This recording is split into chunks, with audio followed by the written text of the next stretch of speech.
Hi guys. Just sending messages.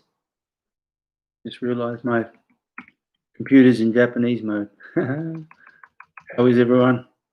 Of course, I've been looking forward to this. All nice. Good on you. Of course, Harry. So we've got Sweden, Canada, and Oxenford so far. Hope everyone's good. I think today's going to be a lot of fun. The question that I would probably ask is who you think the most important master of karate preceding Kyokushin, well, Kyokushin's beginnings is. And most people obviously say Funakoshi Gichin, the creator of, or the father of Shotokan Karate. But I'm going to talk today about one of Funakoshi's teachers, whose name is Itosu Anko. And his other teacher, Asato Anko, is relatively obscure. There's a few things written about him, but mostly it's commentaries taken from Funakoshi himself, whereas Itosu Anko was hugely important and hugely well known. Also, Al Bellamy, good to see you. Mike, I hope you can stay the whole day today. Probably cover a lot of things that you're familiar with, being an Okinawan karate instructor. Daniel, what's Daniel? Good to see you, man. Tiberio from Chicago, how are you? Hey, Kets, all the way from China. How are you, man? Us, how are you, Paddy? 5 degrees in Dandenong. It's actually warm. I got a T-shirt on today. My shout out today is my own dojo T-shirt. This is from Aaron McClellan, one of the black belts, who's now, would you believe, living in Japan and studying very hard, studying the grappling over there with a very well-known grappling teacher named Imanari. And in fact, Imanari is very well known for his leg locking. He was one of the pioneers. Anyway, Aaron, who created this T-shirt for the dojo, is in Tokyo, surviving the COVID lockdown, and when he can, training with Imanari. Yes, Imanari. I've forgotten his first name. Anyway, I hope everyone's well. Dallas Kyokushin, welcome. So anyway, that's what I'm going to talk about today, and I'm going to actually, Raj, all the way from Nepal, namaste. I'm going to talk about Itosu Anko, and I'm also going to read a little from my book, the Budo Blueprint, because when I was looking for information on Itosu Anko, I was looking for his 10 precepts, it's called. It's often called the 10 precepts, or it's also known as the Itosu Jukun. Okay, it was actually originally his claim or his argument to introduce karate to the education system. And so in that respect, it was probably known more as his 10 mottos of karate wisdom, but later it became known as the Itosu Jukun, or the Itosu's 10 precepts. So anyway, it's quite interesting, and I find it fascinating indeed that these precepts go back over 100 years, but they're still really relevant to us, Glenn, hey man, good to see you. Namaste to you too. And Marco, welcome aboard. So if you've got any comments about it as we go along, of course, I'm really, really interested. And I think one of the things, Clarence is my latest Patreon family member. Welcome, Clarence. Good to see you from South Africa, one of Kenny Aiton-Bogart's students.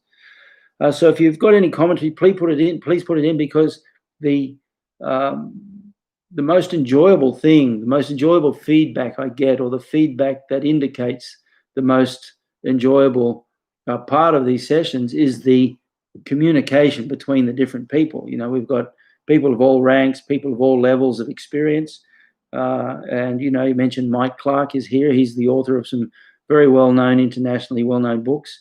So put your commentary, any questions, any comments. If I can't answer them, I'm sure someone will be able to. So a shout out to my Patreon family.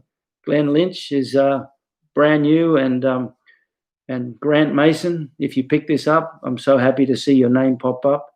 And of course, Clarence from South Africa, good on you. Some great news, the logbooks, my latest logbook, I had word from the printer that they'll be ready on Tuesday. So I'll have some to show you on Wednesday, and I'm really happy with them so far. The layout and interest and the information in them I'm really finding is good. The Budo Karate is in its last stages as well. I'm just doing some more sketches for it to illustrate it a little bit more, and also I've put it in the hands of a couple of proofreaders. One is actually my wife, who's her, despite her being Japanese, I'd say her English is better than mine, especially her reading ability and writing ability, you know, having done her master's at uni in English. So she's working on the grammatical side of it. And one of my black belt students, one of my live-in Uchideshi students, who's very familiar with karate and also very familiar with training and so on, he's having a read of it, and I've had some great news back from him. My request to him was read it and see how it flows, read it and see if it's enjoyable and you get a little, you know, you enjoy it. And really for me, as an author, I think the thing that I'd love most is for someone to pick it up and not be able to put it down, you know. And he texted me last night and said, he's really enjoying it and he just hasn't been able to put it down. So that's a good sign. That's what I'm really, really looking for. So I'm excited about that too. So the logbooks are out. They'll be available Tuesday. I'll have some in my hand to show you, and we'll go through that on Tuesday. And the next thing, of course, is the Budo Karate. So let me go to my new book, the Budo Blueprint. And chapter 9 in the Budo Blueprint is the 10 precepts of Itosu, okay, the 10 mottos of karate wisdom, as they were called. I think in Japanese it's called Karate Shinto Jukajo. Jukajo means the 10 precepts. Shinto means, you know, wisdom, or Shintoku.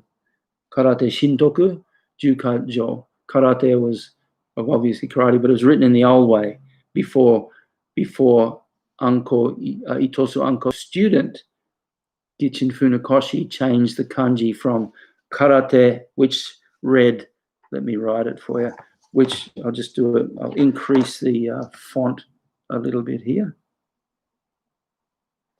So,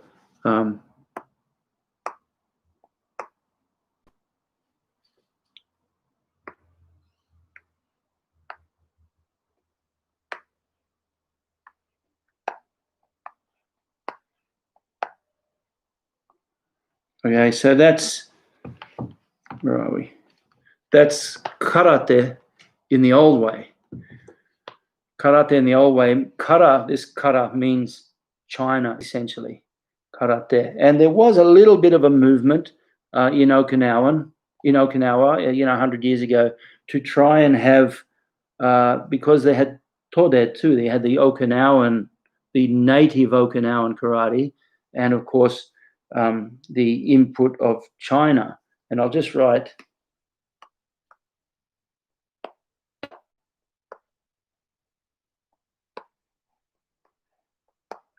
ran out of space there, but that's the new version of it, which we recognize as empty hand. But the empty part also has a connection to Japanese culture, particularly through the what's known as the Hanya Shingyo, which is a lotus, a Buddhist sutra, Maka Hanya Haramita Shingyo, that one, where they kanji saibo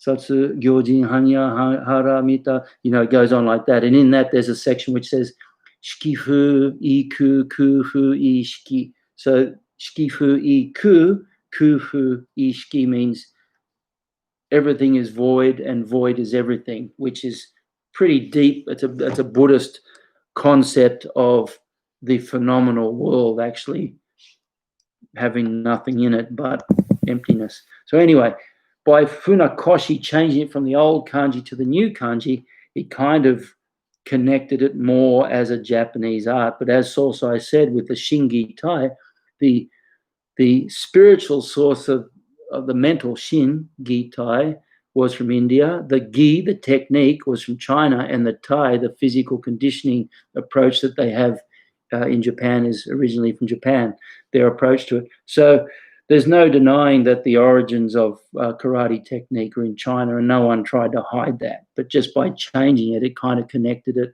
to Japan a little more. Now, the amazing thing is about, excuse me, Anko Itosu. Okay, Itosu Anko. He was the teacher of, talk about a dojo. His dojo, the students that he taught included guys like Motobu Choki. And Motobu Choki is arguably the first real hardcore MMA guy. Back in the very early 20th century, he was the one who was going to Japan and accepting challenges from anyone.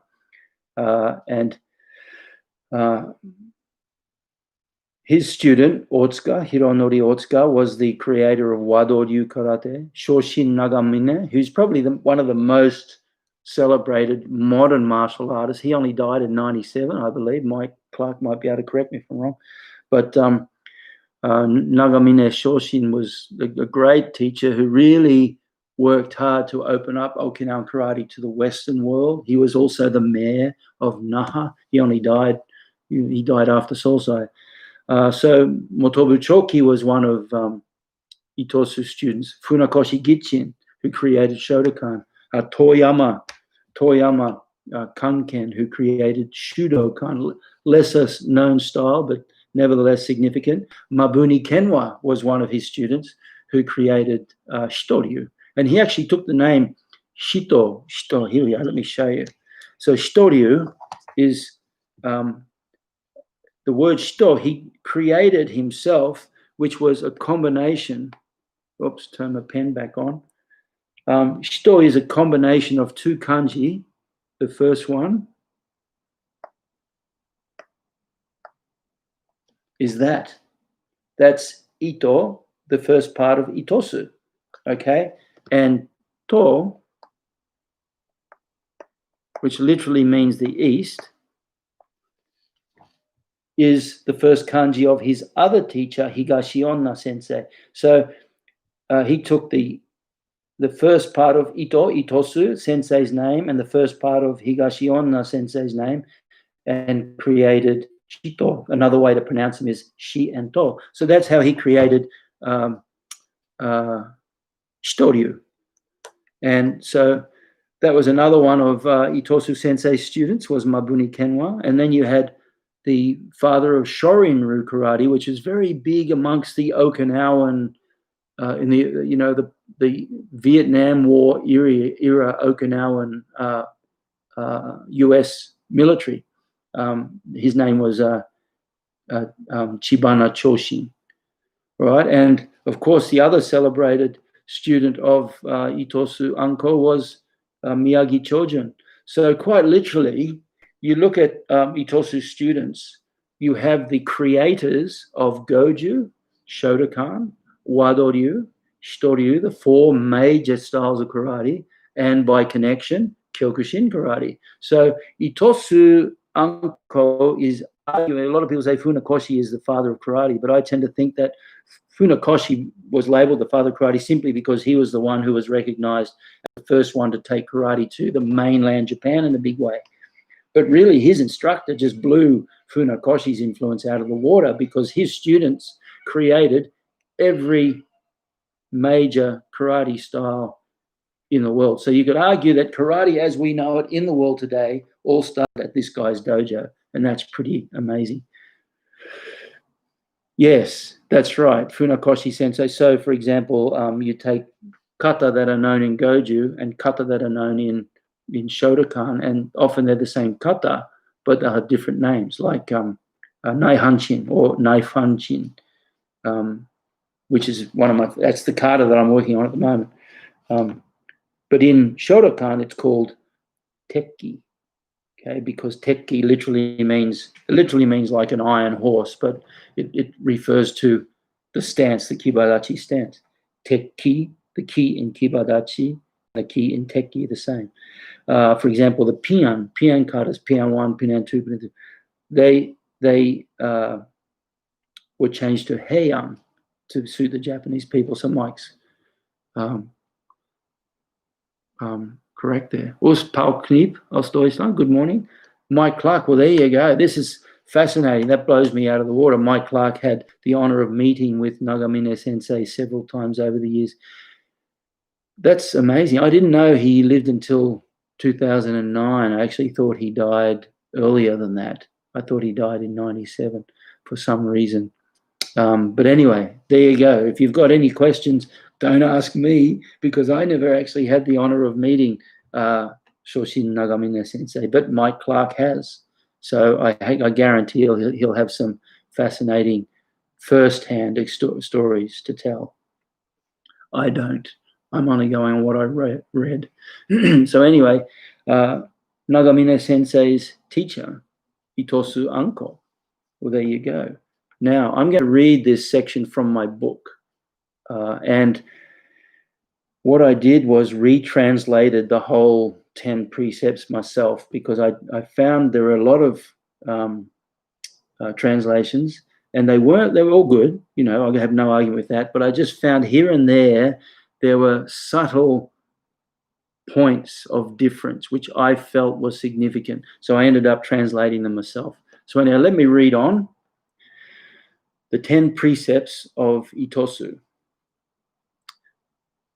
Itosu Anko's 10 mottos of karate wisdom, later widely known as the 10 precepts of Itosu, were written in 1908 in a formal literary style of Japanese of the day known as Sorobun. That's the type of Japanese. It's a little bit like Old English, if you like. You know, you can read Chaucer's books, and if you read them in their original, they're written in that Old English, which is sometimes difficult for us to understand. But anyway, these were written in Sorobun, so it was an interesting exercise. It was the first time I'd ever translated from Sorobun, Japanese, into English.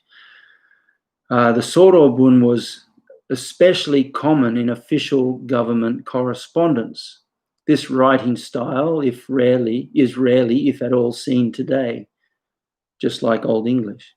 The document was part of a presentation to the Japanese Ministry of Education aimed at having karate introduced to the school curriculum in Okinawa and, if successful there, eventually to all of Japan. That document was an attempt to sell karate's benefits to the government. And that was obvious when you read it. It was a marketing attempt, if you like. Each of the precepts, as well as the preamble and postscript, offer valuable historical insight and, for the most part, remain relevant to karate today. I have done my best to present a translation which accurately captures the spirit of Itosu Sensei's words. I often think of the 10 mottos when I think of my buddy Terry Burkett in Wales, because Terry, he takes that section of karate which is focused on real fighting, and that's what he focuses on. And 99, yeah, okay. I thought he was around that time, Mike, that he died. I didn't think he was around until 2009. But Terry Burkett in Wales really focuses on that area, that Jisen area of real fighting. And that's really important, because I'll read it out, but in Itosu Anko's 10 precepts, he points out the importance of a couple of things which are relevant to Terry's approach to karate. Torbjörn, hey buddy, late due to some problems with my own. Yeah, well, it happens. There you go. So let me go on with this. The preamble says, karate did not rise out of Confucianism or Buddhism. Rather, the two streams of Shorin Ryu and Shorei Ryu came to Okinawa from China in the distant past. Both styles have strengths, so I hereby offer the essence of their wisdom without elaboration. Now, that opening preamble, I think, is really important, because what you have here is it was a period of Japan's history where it was an empire. They were trying to expand their wings. He wrote it literally 2 years before Japan occupied the Korean Peninsula. So Japan was very, very militaristically oriented, for good or for bad. I'm not saying it's good by any means. So what they were trying to do is reclaim their history and reclaim their homogenous culture. So I think it's interesting by Itosu Anko saying that it didn't rise out of Confucianism, that's Chinese philosophy, or Buddhism, that's India via China. He was saying the two streams of the original karate, Shorin-ryu and Shorei-ryu, came from China in the distant past. So he's connecting the roots to China, but he's saying it was a long time ago, and we now have our own karate.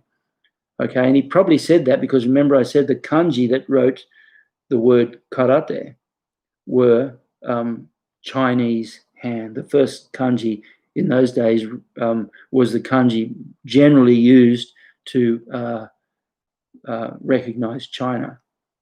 Yes, sorry, Mike, I was fairly certain that he died in 97, but you're older and better looking than me, so I didn't want to argue. Paddy says you had Terry B on the shuffle. There you go. Look for that. Look for Terry Burkett on Paddy's Kyokushin shuffle. I'll put a link to the shuffle there as I talk. Okay, so let's go on. Precept number 1. Karate is not simply a form of physical exercise aimed at one's own benefit. Its practice also serves family and society at large, nor is it simply for one-on-one contests of skill, but rather for the protection of oneself and others should the need arise. Even then, it is important to not cause unnecessary harm. So you can see that his objective here is to soften the blow. He was the one that changed a lot of these techniques. Poke an eye out. Well, let's just make it a fist. Okay. The upper block is an arm break. Well, let's just make it a block. He kind of softened all the movements to make it more acceptable for the Japanese education system. So here he's saying, not only is it a form of exercise for your own benefit, it's also good for society at large. The sales, marketing is undoubted. So precept number 2, train karate with a firm resolve of making the body as hard as iron and transforming the hands and feet into powerful weapons. Okay, that's the Shingi Tai. That's the Tai part of Shingi Tai. Your spirit and courage shall emerge naturally and remain unwavering no matter what comes. That's the Shin. So we've got Shin and Tai. And obviously trying to sell it to an imperial, the Empire of Japan, if you can develop a generation of youth that have courage and real fighting spirit, well, then it's going to make it very attractive. And it's true that this is what training in karate does. It helps you to overcome fears and develop courage. Going on, if students trained with this attitude from childhood, the benefits would serve very well in the future should they enter the military. Remember, it was a military time. Should they enter the military or pursue some other art. In fact, such training would well serve the empire as a whole. The Duke of Wellington, after his famous triumph over Napoleon at Waterloo, said, "Today's victory was won on the sporting fields of our nation's schools." Perhaps this could be held as a maxim of truth. So there he's using the example of Wellington, whose courageous victory over Napoleon was against all odds. And he said that the courage to fight was developed on the sporting field. So what he's saying here now is, let's do the same thing with karate. Okay, so the third principle, between each principle, I'll just check. Yeah, Mike, I'm just that little mention of yours. I'll shut up now. I'll just leave that up for a while. But yeah. Anyway, Leo, got some great. Got to talk to you, Leo. Looking forward to working with you in the future about some interesting things coming up, but we won't talk about them here. Okay. The third precept: the skills of karate are not acquired quickly. As the saying goes, even the slow plodding ox covers 1,000 miles.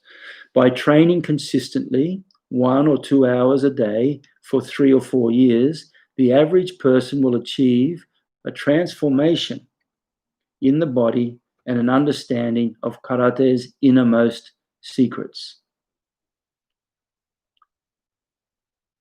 4, the hands and feet are the primary weapons of karate. It is important to strengthen these weapons with regular makiwara training. Relax the shoulders, expand the lungs, stand firmly and consciously sink the energy at the tanden in the lower abdomen. Aim for 100 to 200 repetitions with each hand. I've done a video, if you search through my YouTube channel, I've done a video on training in the makiwara. Make sure you have a look at it. I really think it's a great video because I try to do away with a lot of the problem with the makiwara training is a lot of people kind of surround it to having some sort of secret. There's 2 really important things that have to be remembered about makiwara. Is 1, it really does make your hands and arms and joints strong, okay? And so it's really, really beneficial to do it, but not too much. Even though Sosai did a lot, and his judo friend, the legendary Kimura Masahiko, who actually claimed in his autobiography that he owes his victories to makiwara training, excuse me. So it's really important to get that habit. And if it's done correctly, there's no reason why you should have, I don't have really brown, dark, dirty knuckles, but I feel confident that my hand has strengthened over the years through doing the makiwara correctly. And I outline how to go about it in the way that I think is correct in that video on YouTube there. Rochelle, I was fortunate enough to travel to Wales in January, spend some training with and learning from Xian Terry. Yeah, good on you. That's so good. The karate that students practice today is not the same karate as was practiced even as recently as 10 years ago. And it is a long way indeed from karate I learned when I was a child. I didn't even know you learn karate in Okinawa, Clarence. That's really interesting. Oh, that was a quote from Funakoshi Sensei. You got me there. I thought you were quoting you, and I'm thinking, damn, that's a really solid quote from Clarence there. You got me, Clarence. Touche. But yes, that's now I read it, I recognize it as a quote from Funakoshi Sensei. So we've got to keep going back to sources, but with the right attitude. Okay, that's so he says aim for 1 or 200 strikes on the makiwara. In my webinar, I say, look, I think 100. I may have mentioned 200. 1 or 200 is more than enough. Okay, I even say that it's more than enough. You get there to just do it 3 or 4 times a week. You don't even have to do it every day. But obviously, if your objective is to really get strong, in the early days, I did do it every day. Now I don't by any means. Now, principle number 5.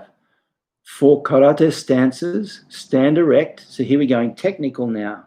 So we've had the shin, the mind. We've had the gi, the physical, training the hands and feet as the weapons. Now we're going technical, the gi. That was tai, sorry.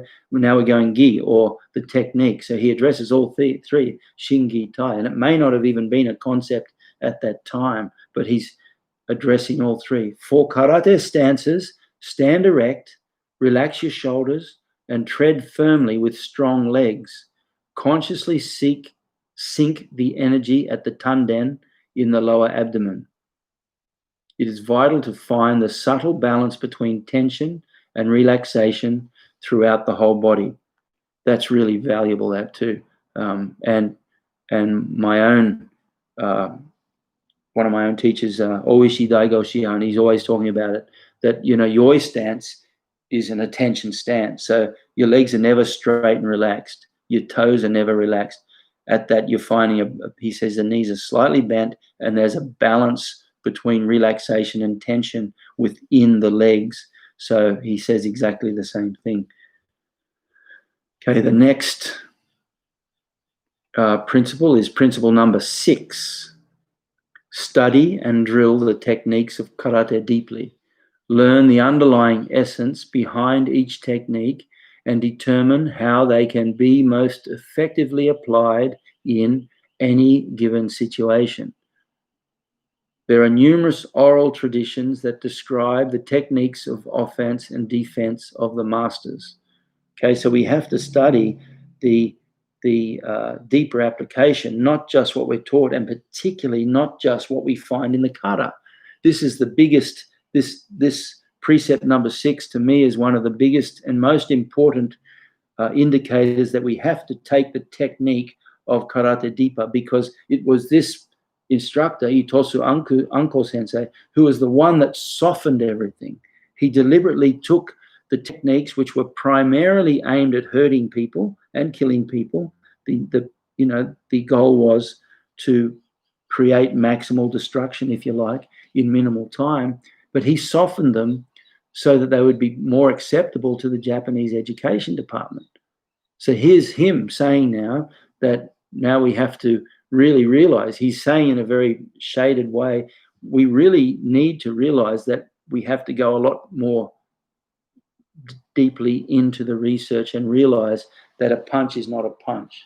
A punch, a blow, a block, a lock, a blow is throw. And that's why I came up with that phrase, a block is a lock, is a blow, is a throw, to force people to think a little more deeply beyond the obvious. Okay, it's not just a punch you're looking at. That punch has a lot of applications. That elbow, that upper forearm block, remember the 3 key, the circle, the point, the line. The point and the line come off the circle. The point is what you attack with. The line is what you defend with. So if you think in terms of the upper block, that's the line of the block. You open your hand, you've even got a little further. Okay, but you want to turn that block into a blow. All you do is you extend and drive the tip of the elbow. So now the line becomes the point. You drive that tip of that elbow into the opponent. So even as you come in for the block, you continue forward and you drive your elbow in. Okay, that's really, really an important point there. So point number 7, and this is really, really valuable, and this is what I like to talk to Terry about, because Terry is very much taking the jisen, the real fighting aspect of karate, as deeply and as possible. That's his thing. He wants his students to understand how deeply you need to go with your karate. But there's a flip side. There are literally, I've mentioned in my book, in the Budo Blueprint, that this is from, that there are essentially 4 or 5 reasons that people train karate. And one of them may be that they want to do nothing more than an artistic form of health. They just want to stay healthy, and there's no reason why they can't do that. But this is the key. Point 7, determine if your karate will be primarily aimed at cultivating the body for health or cultivating skills for realistic, practical application.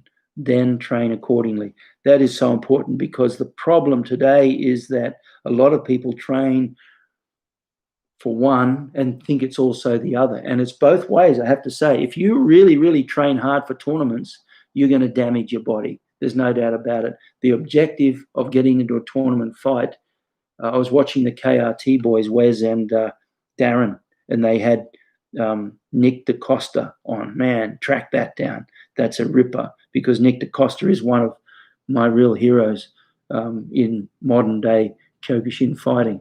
Now, in that, Nick DaCosta also mentions, I can't remember his exact words. I'm just looking for a KRT link for you. This is a KRT link for someone else. This was for Fuji Masaki. But through this link, you should be able to track down. You should be able to track down the session with Nick DaCosta, and he mentions too that there's no way around arguing that the objective of a Kyokushin full contact knockdown bare fist tournament is to damage the other guy as much as you can. Okay, and to fight a tournament or to have a tournament history with any degree of success is going to take a degree of courage, because you know you're going in there, and anything can happen. I mean, injuries occur, and there's two different ways to approach it. You just go in with the mind-blowingly hard kill or be killed attitude, or you can do what I think Nick DaCosta did. You can't have one without the other. There's no denying that. But he and Michael Thompson were supremely cerebral in their approach. Theirs was a real thinking man's karate. And you listen to his conversation at the end of that session that he did with the KRT lads, and he even talks about this. Okay, so you have that hard fighting. There is no doubt about it. Masayama used to say that the real measure of courage is the willingness to fight the battle that you know you cannot win. So you're going into a fight against all odds. You have no chance of winning, but still you do it with courage. That's the sort of courage that Masayama used to talk about. Okay, but for some people, it's just a form of exercise. Other people compete as a sport, for maybe a non-contact sport. Other people compete to do kata because that's their approach to a beautiful form of aesthetic activity. And sometimes they'll even take that to competition. And you watch the top level kata athletes, and they're just incredible. They're just beautiful. The way they do karate, their kata, is very different to the way I do it, because their aim is to impress judges and win a gold medal. For me, that's not my goal. If I was better, maybe it would be, but it's not. So this point 7 is very key. It directs us to remind ourselves, what am I doing karate for? Am I seriously trying to be the hardest son of a gun on the planet? Or am I doing it for physical cultivation, physical health? And that can change with you. Often people are introduced to karate as a form of health and exercise. They get into it, go big way, harden up, really do become tough, fight tournaments. But then when they retire, they realize that there's the other side again. So that's point 7. I'll read that again. Determine if your karate will be primarily aimed at cultivating the body for health, or cultivating skills for realistic, practical application. Then train accordingly. Leo, where effective, the adaptation could be a hindering of karate, but also leads us to investigate and understand the real use of techniques. Where effective, kisses. That's funny. It's correct to jisen to kisses. Where effective, jisen and health is one. Yeah, I think that's what most people aim for, is to find that balance. But realistically, I know when I was training for tournaments, my objective wasn't. The benefit was very health giving, but the injuries, I mean, I was carrying injuries quite often, and I was even doing things like, for short term, because I know it can be toxic, but I'd sip arnica and comfrey tinctures. I'd put arnica and comfrey on joints all the time. I was constantly treating my body for injury. Yes, Kazumi Hajime is a really good example of how he's trained. He's really gone the other way. He's let go of that fighting really hard tournament fighting, and now he's settled down to a more centered spiritual style of karate, if you like. And he's trying to understand kata more, which is a good thing. Okay, point number 8. Always train realistically with the attitude of entering a live confrontation. So this is the Jissen, the real live training now. Watch intently. Relax your shoulders. I have to say that Solsai always said that 90% of all the problems you can run into in karate, the technical problems, are directly connected to excessive tension in the shoulders. Well, here we go. Here's Itosu Anko saying, watch intently, relax your shoulders, and strengthen your body. Okay, make your body strong. When practicing the techniques, do so seriously with the resolve that you are face to face with the enemy, blocking strongly and striking powerfully. In this way, results will come naturally that cannot be achieved in any other way. That's true. You react how you train. And this is the beauty of grappling arts, because from day one, the grappling arts, which the way they differ to karate is they have the tap. In karate, we rarely, if ever, use the tap unless you're drilling bunkai applications from kata and things like that. But in the stand-up range 1, punching, the kick range, and range 2, it's impact. There is no tap. Okay, but which means we can only approximate 100% fighting. Whereas with the grapple, I can put a choke on you and I can squeeze it, and I know 100% it's going to work because you tap. Because if you don't tap, a second later you black out. Okay, and if I don't tap, if you have the choke around and you're getting me in the choke, I have a choice. I either black out or I tap out. And so that's what he's saying here, is very much in contrast to the point before where you determine whether it's primarily aimed at cultivating health or cultivating fighting skills. So now he's going, okay, if it's all about fighting skills, then be realistic. Just like Solsai said, really be realistic. Us, good to see you, Big G. Thanks for coming along. Tell us more about yourself. Mike Clark, Hoshin, purpose. Yes, it's important. In my experience, many people are not training the way they think they are. It's so true. I remember years ago, I use it as an illustration all the time in the dojo.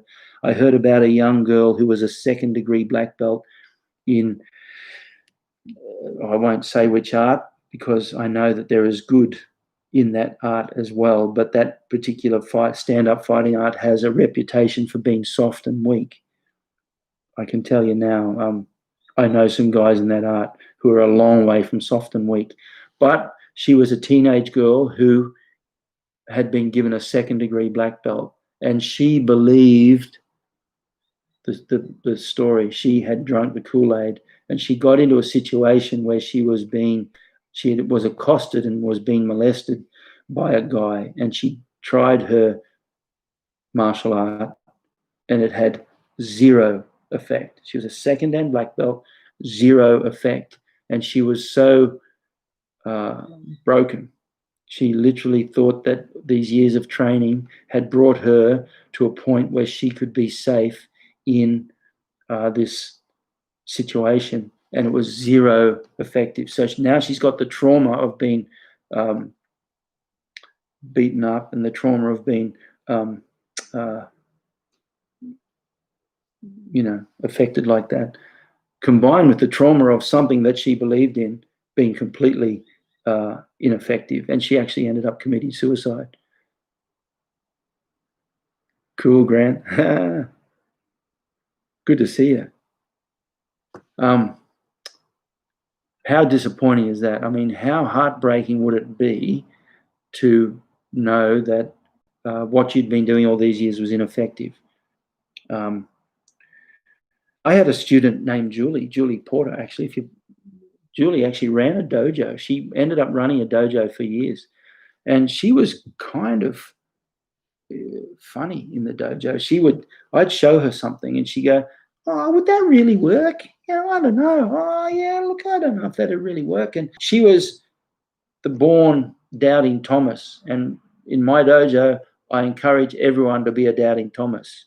You have to question You have to assess, you have to reassess, you have to test it, you have to put it under an increasing degree of pressure against an increasingly non-compliant opponent. So we're doing stuff, and she used to say, "Oh, would that really work?" And then one day I saw her, and she said to me, "It works." I said, "Really? What happened?" And she'd been followed and accosted by a guy, and she said, out of nowhere, without even thinking, her karate came out, and she literally smashed and dropped the guy, and she ran off. And the next time she saw me, she said, "It works." And I had another student too, who was, she became,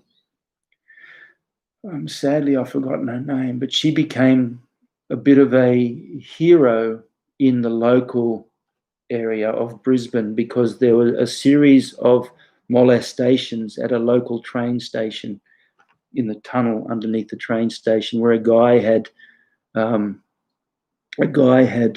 been sexually harassing, accosting women and sexually harassing them, and really, really doing damage to them. I think he may have even killed one or two.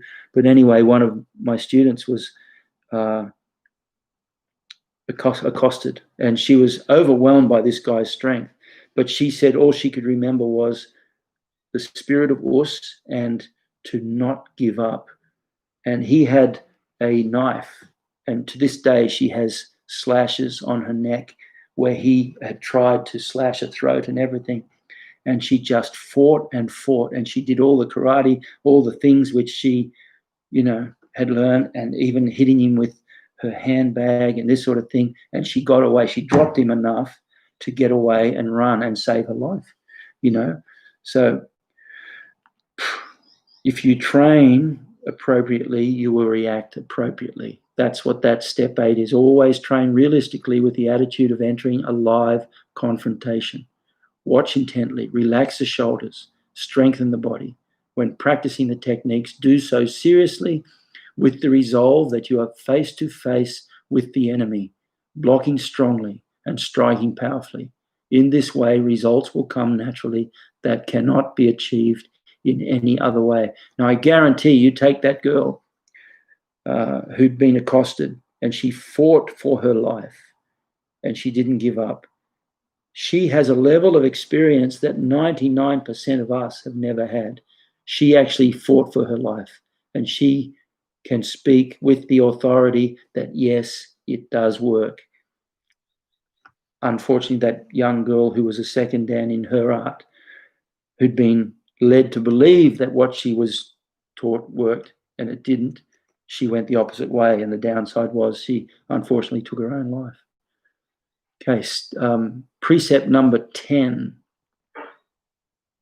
Throughout karate's history, many masters have enjoyed long and healthy lives. This is really important. I've mentioned this before. Training benefits the entire body.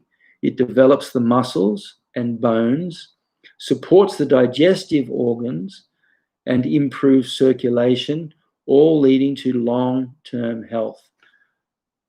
I believe that if karate was made a regular component of the physical education curriculum from elementary school, over time we will produce many high-quality students of good character, capable of facing the most challenging demands of life with unflappable poise.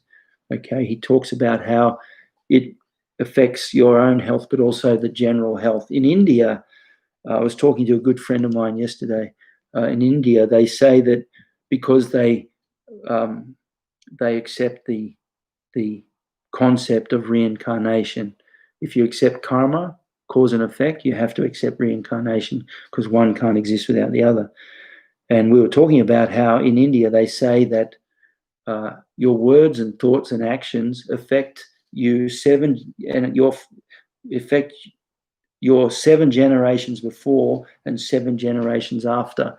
It takes a little bit to get your head around, but that's the effect of karma. Now, when you train in karate and you become healthy and strong and courageous, and you become consciously active to take responsibility of your life, then that affects not only you, but your family and your community, and by extension, everyone as it ripples out.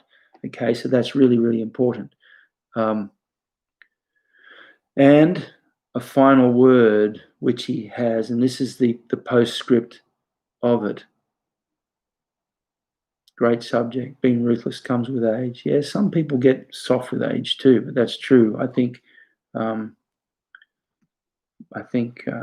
being ruthless comes with being willing to be ruthless too. Ocean Tony. Pompobled. Pompobled. Is that how you say it? Pompobled? Great subject. Important. Yeah, it is important. I really think it's important. That's why I chose to do a new interpretation. I think my interpretation is pretty good. And the final word, I believe that as students in teacher training colleges were to study karate in accord with the principles presented here, and upon graduation, accurately pass on these principles to their students in elementary schools everywhere within just 10 years. So that's the lifetime of a child at school. Within just 10 years, karate will spread throughout the entire country. At this point, karate was only in Okinawa. This is way before Funakoshi and Miyagi, Motobu Choki took it to Japan. In this way, not only the citizens of Okinawa, but the empire as a whole will benefit. It is for this reason that I hereby present my thoughts to you. Anko Itosu in the year Meiji 41, which is 1908. That was 7 years before my dad was born.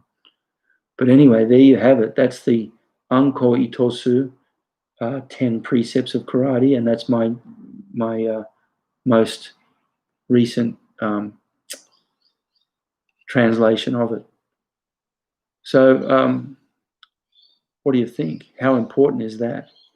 How it really, really does run some it just reminds us of some very important things. Decide what you're training for, but there's no need to be embarrassed about one or the other. He's not saying one is lesser than the other.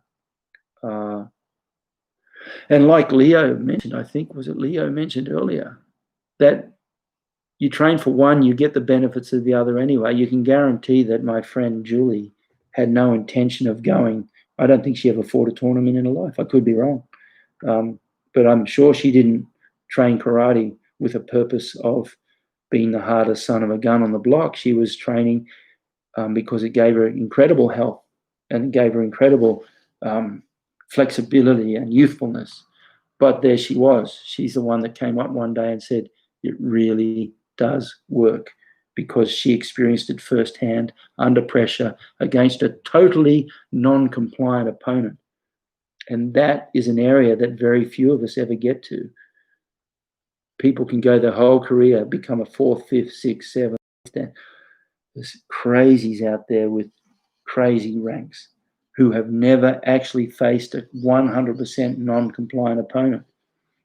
Okay, yet I've got my buddy Nick Hughes in North Carolina, who has faced 100% non-compliant opponents thousands of times, and he's put his kata and karate into practice successfully every time. Yeah, awesome reminders.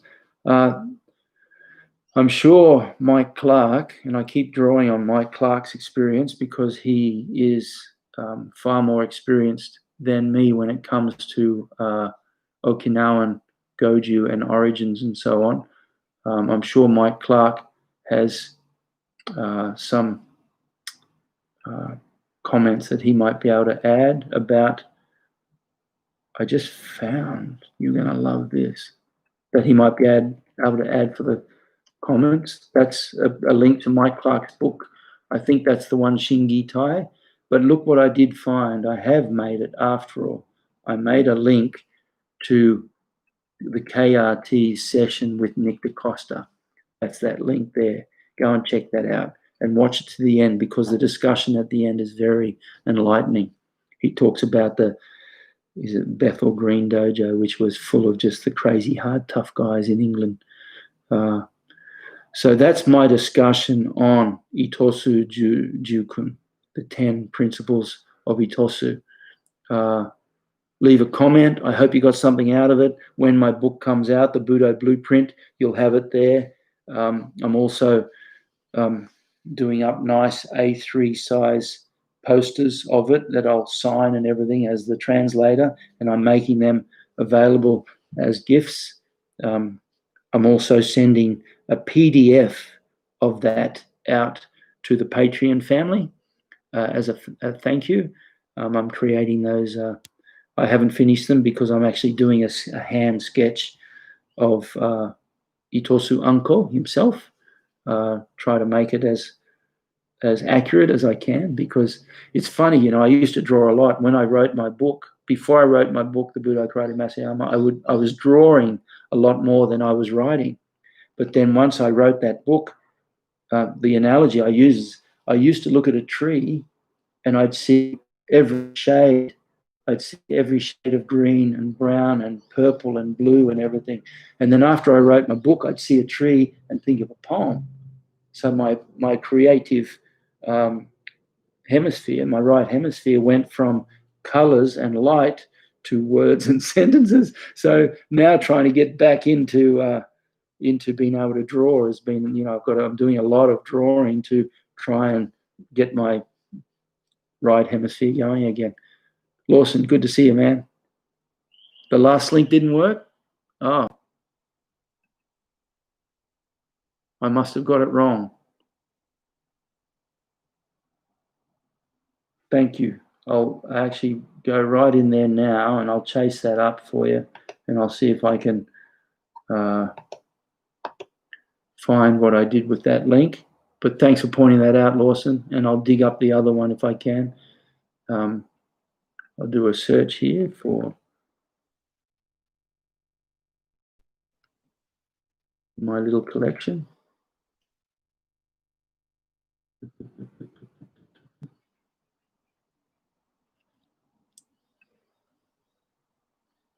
Let me see where I went wrong.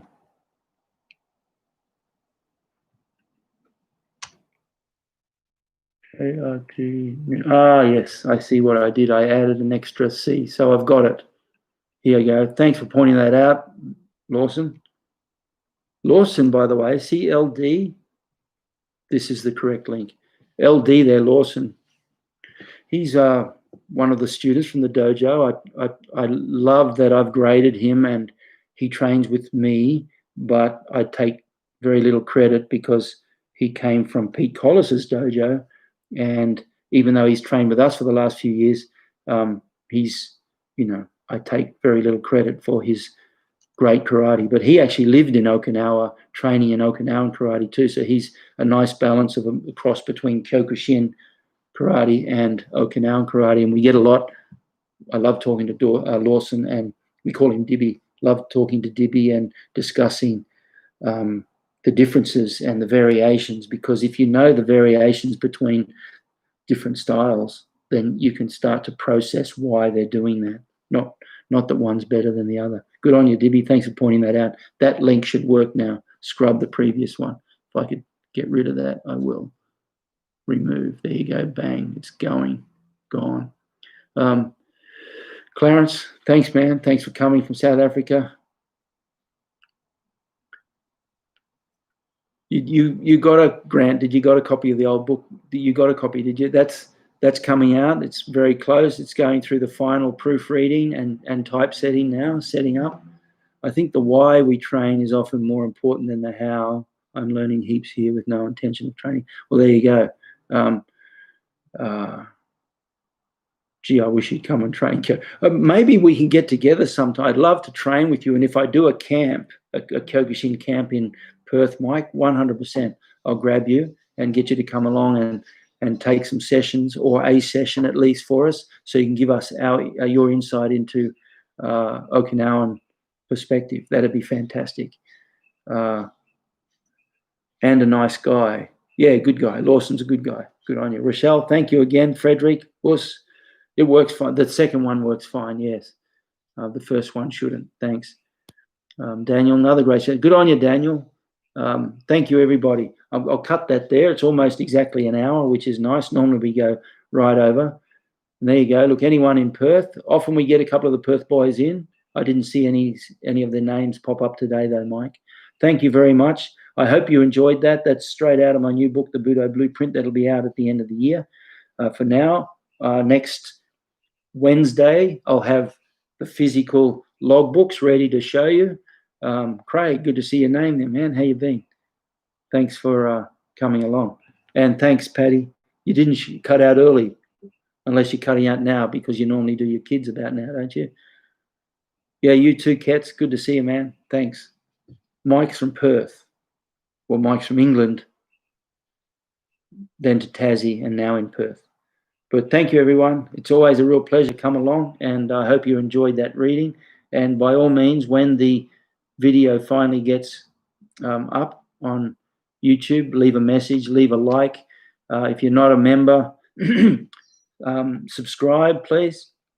Leave comments, hit the like bell, hit the subscribe bell, all that stuff. Hit the notification and pass the information on. By all means, more than anything else, speak to your buddies and mention what I'm doing here, because the more we get, the better it is. Us, Marco, thanks, man. Thanks for coming along. Harry, the link to what, Harry? Oh, to Mike? Yeah, Mike. Put a link there, Mike, to your dojo, if you have a link to the dojo in Perth, if you have a dojo in Perth. Otherwise, we'll work something else out. Arigato gozaimashita. Thanks, everyone. And I'll see you on Monday. Have a great weekend. Stay safe from the virus.